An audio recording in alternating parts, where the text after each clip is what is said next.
Seriously, of course, every newspaper and TV programme has its slow news days. And that's when you reach for tried and tested formulas, like this old favourite on a current affair. Not sick, but you want the day off? No worries. These doctors are happy to make every weekend a long one. Just ask, and they'll give you a certificate. 2 weeks ago, ACA re-spun a yarn they've teased out several times in the past few years. Armed with a hidden camera, Brisbane producer Aaron O'Brien and his offsider rocked up to 5 different doctors and asked for a sick note.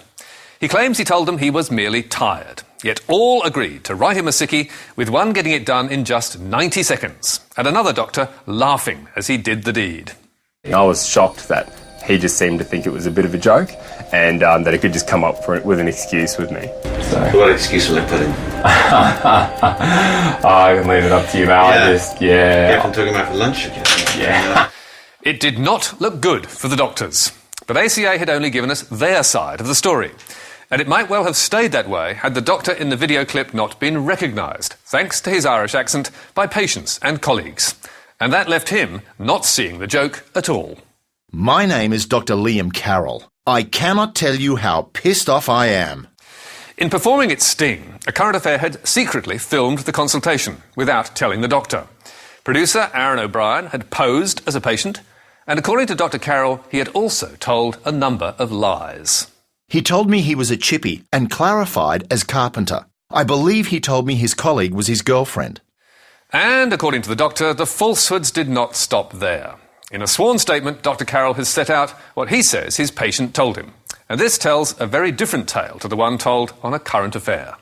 Aaron O'Brien was scheduled as a new patient to our practice on the 1st of October at 11:15am. His presenting complaint was that he was stressed, that his boss was getting under him and that he just could not go into work today. He was hunched over, he was cowering, and I thought he may even start crying. I felt he may even have been bullied by his boss.